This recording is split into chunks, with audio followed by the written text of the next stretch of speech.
السلام عليكم، وشلونكم؟ وإن شاء الله الكل بخير. اليوم الوصفة الكيك حتكون وصفة كيكة السنيكرز. نسوي الكيكة بالبداية نخبزها، وبعدها نسوي حشوة الكيكة، حشوة السنيكرز، وبعدها نغلفها. كلها حتكون بفيديو واحد. والكيكة هاي حسويها اسفنجية بدون محسن ولا فصل الصفار عن البياض. طريقتها كلش سهلة ومكونات يعني بسيطة، وبثلاث بيضات. هنا بالبداية عندي 3 بيضات بحرارة المطبخ. طبعا أنا مثل ما قالت لكم، بس كيك المحسن يكون البيض بارد. هنا هذا البيض بحرارة المطبخ عندي 3، وخليت لهم رشة بسيطة من الملح. هسه عندي هنا هذا السكر أو الشكر 80 غرام.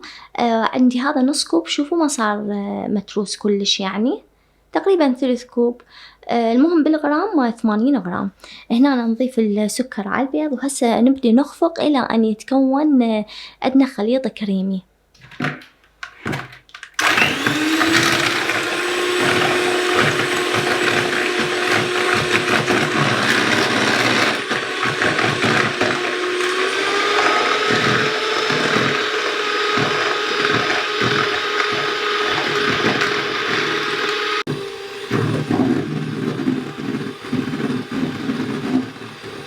هسه هنا طبعا هي من البداية ضيفوا، بس أنا نسيت نضيف النكهة. أنا حضيف نكهة شوكولا لأن ما متوفرة عندي الفانيلا. ضيفوا فانيلا، لا تردون شوكولا، أي شي.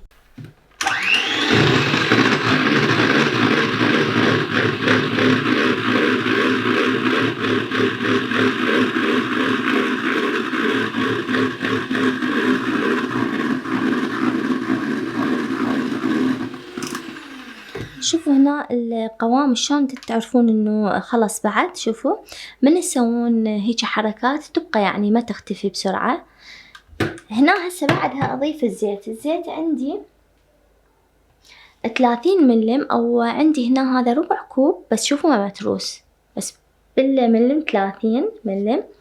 هنا شنو ابدي اضيف شوية شوية واني اخلط.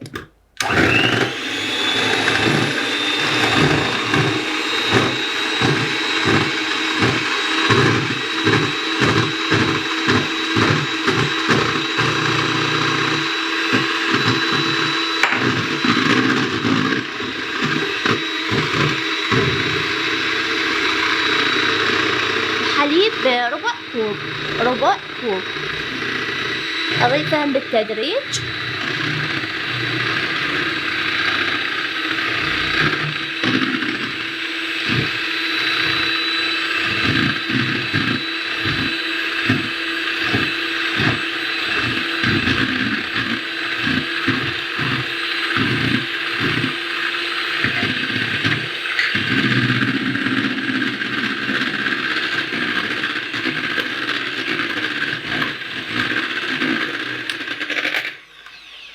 هسه هنا كملنا. عندي نرجع للطحين. هسه طحين عندي 80 غرام، أو يعني ما يعادل 3/4 الكوب. 80 غرام. وكاكاو 20 غرام، يعني هذا ربع كوب، بس شوفوا ما متروس كلش. 20 غرام. هسه شنو، وملعقة كوب، مو أكل، كوب من البيكنج باودر. هسه أخلطهم كلهم، يعني أنخلهم وأرجع لكم. شوفوا أنا خليت الطحين والكاكاو، وهسه أخلي البيكنج باودر ملعقة كوب هيجي. هسه نخلهم أو نغربلهم كل زين.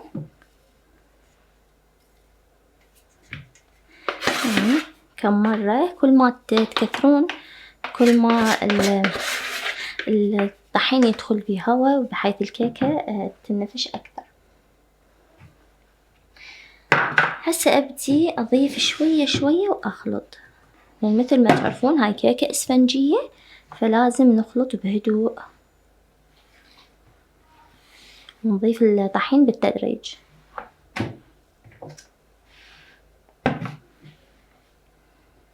شوفوا بهاي الطريقة، حتى الهواء ما يطلع اللي دخلناه بالبيض، نحافظ عليه، لأن هو اللي يخلي الكيكة تكون إسفنجية.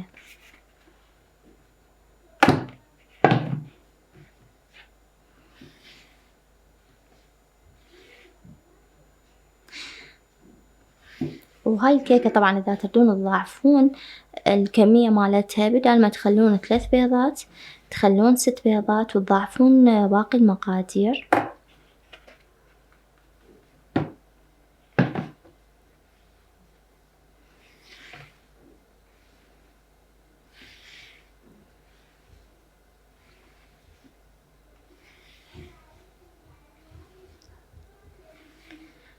شوفوا هنا جاي يعني أخفق بيه بكل هدوء، لا تستعجلون حتى تنجح عندنا الكيكة وما تهبط ولا تصير مثل الكيكة العادية.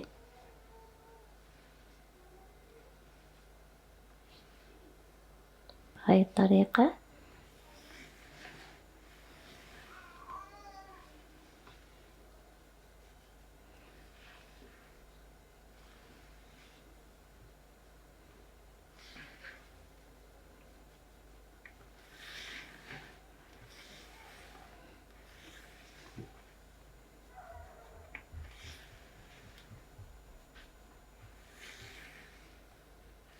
هنا كملت خلطة.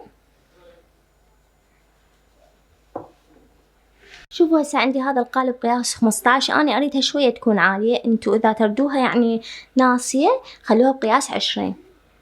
هسه الخليط أضيفه.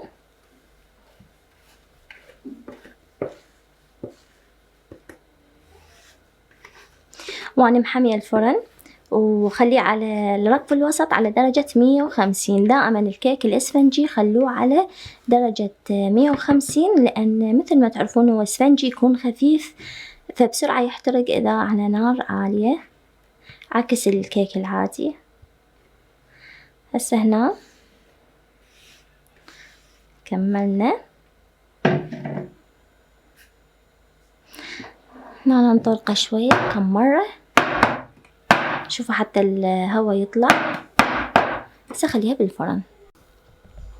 هنا بعد ما طلعت من الفرن أخذت مني نص ساعة وشغلت هيك يعني ثواني بس الفوق على مود شوية القشرة الفوق تنشف. وهذا صار شكلها.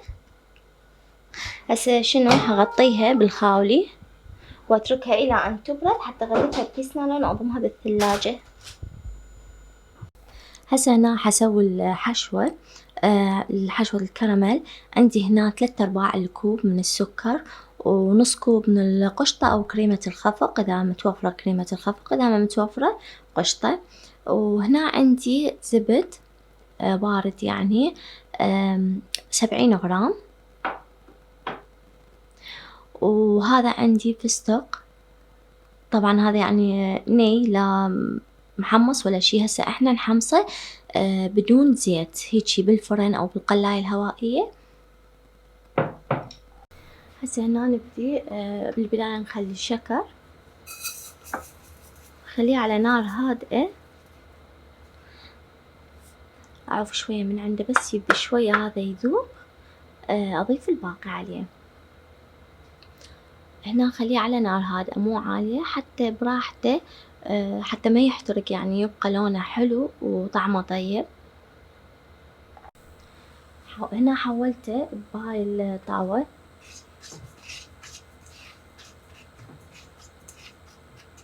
وبما انه هي اكبر حضيف باقي السكر.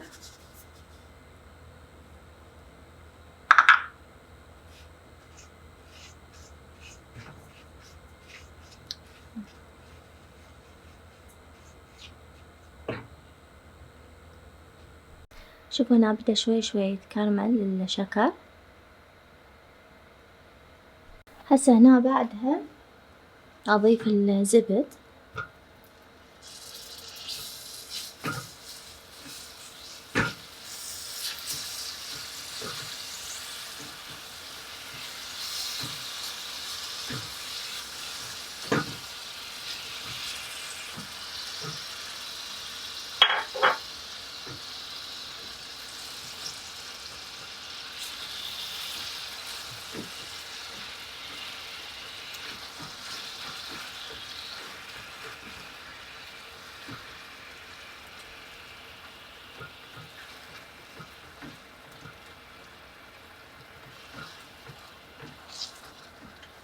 هنا عادي مو مشكلة إذا صارت هاي التكتلات بعدين كل شي يذوب. بس هنا بس شوية الزبدة تذوب حتى نضيف القشطة.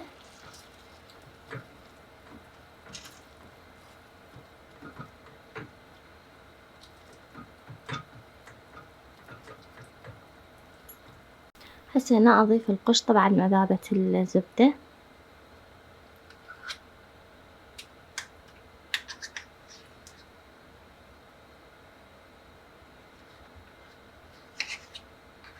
أي قشطة متوفرة عندكم تصير.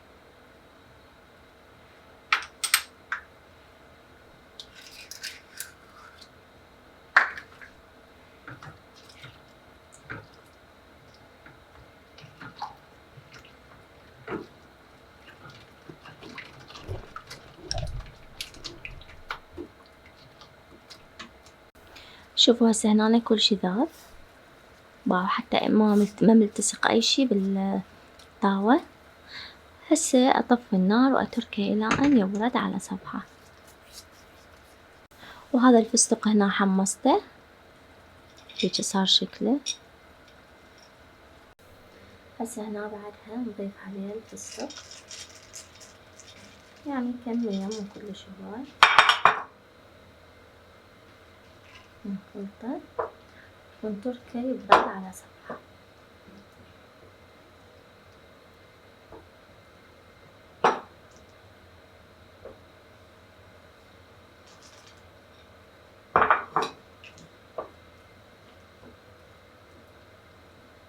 هنا كملت عندنا الحشوة. وهسه من تبرد تسخن أكثر. هنا هاي الكيكة بعد ما بردت طلعتها من الثلاجة. هسه راح أقطعها. شوفوا يعني هي بما إنه 3 بيضات فأكيد تصير كيكة صغير حجمها، ومثل ما قلت لكم إذا تردون تضاعفون الكمية. هسه أقطعها 3 طبقات.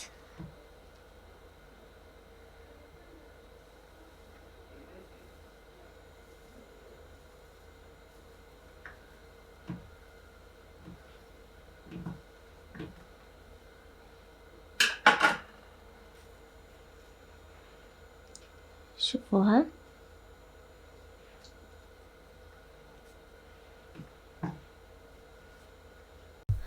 هسه هنا أبدي أخلي أول طبقة في البداية شوية أخلي كريم. وشوفوا هاي الحشوة اللي سويتها ما خليتها بالثلاجة طبعا، برا الثلاجة بس غلفتها بالنايلون وهيك صار قوامها.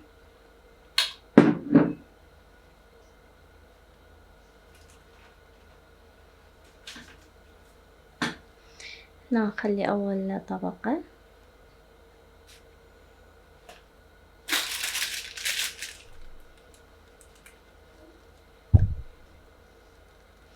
نخلي من هذا الكريم دايرها.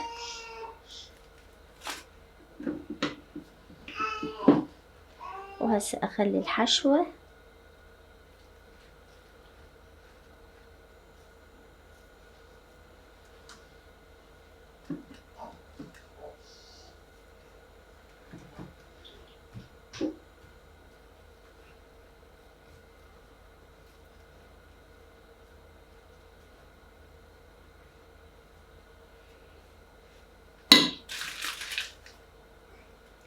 طبعا نسيت ما سقيت هاي الطبقة، ضروري نسقيها لأن مثل ما تعرفون هذا الكيك سفنجي ناشف.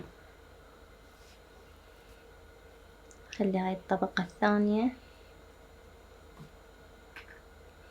هذا طبعا حليب وكاكاو.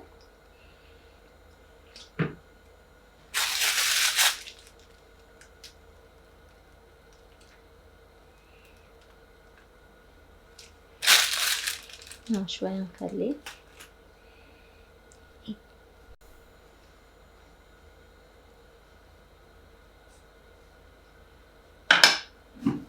ونضيف الكمية المتبقية من الحشوة. طبعا عذرا عن هذا الصوت، بس هاي فيديوهاتي بعد كلها حيكون بها هذا الصوت.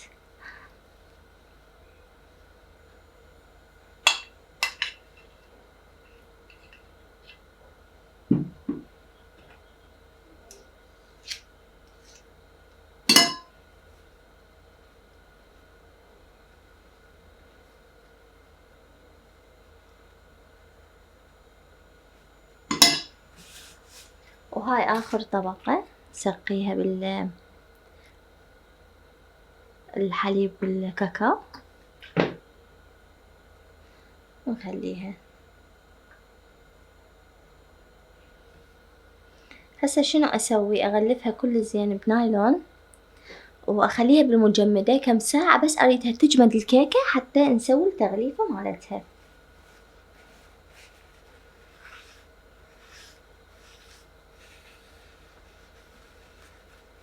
يعني تقريبا 4 ساعات 3 ساعات، بس أريدها شوية تجمد وبعدها أرجع لكم. هسه هنا حسوي التغطية مالتها. عندي هاي 150 غرام من هاي الشوكولا، حذوبها بالحمام المائي أو بالمايكروويف. هسه هنا بعد ما ذوبتها هيك صار شكلها. أخلي عليها ربع كوب تقريبا، مو كلش متروس، من الزيت. نخلط.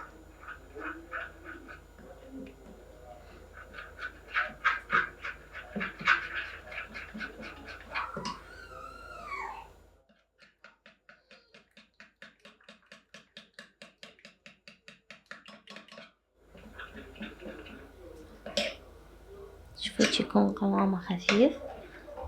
وبعدها عندي تقريبا نص كوب ما متروس كلش من الفستق المحمص اللي شوية طحنته.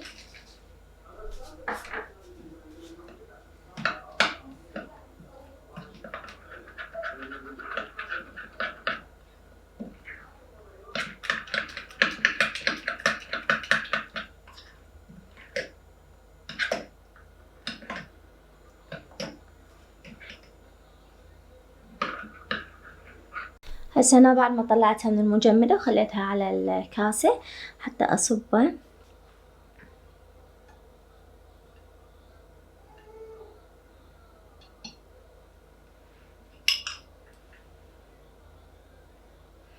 نحاول نخلي بالجوانب ننزله.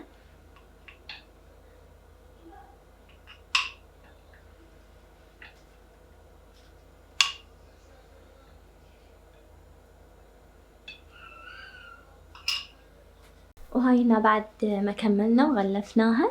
هسه أقطعها ونشوف الداخل. وطبعا مثل ما قلت لكم تضاعفون الكمية إذا تريدوها أكبر، ومو شرط هاي الوصفة الكيك، تقدرون تسوونها أي وصفة حتى مال المحسن.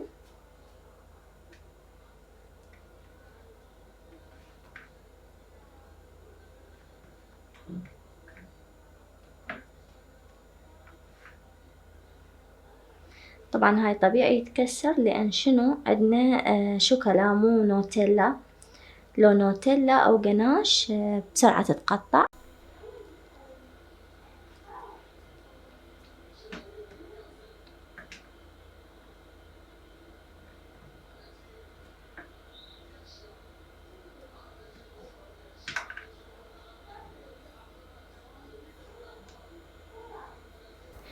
وشوف هاي القطعة من قطعتها. وإذا ما حابين هذا الكفر الغلاف يعني هيك يتكسر، بدال الشوكولاتة تذوبوها خلوا جناش هذا اللي مسويته بالقناة وخلطوا وياه مبروش الفستق وبحيث ما يتكسر. أتمنى استفادتوا من هذا الفيديو وعجبتكم هاي الكيكة، ومع ألف سلامة.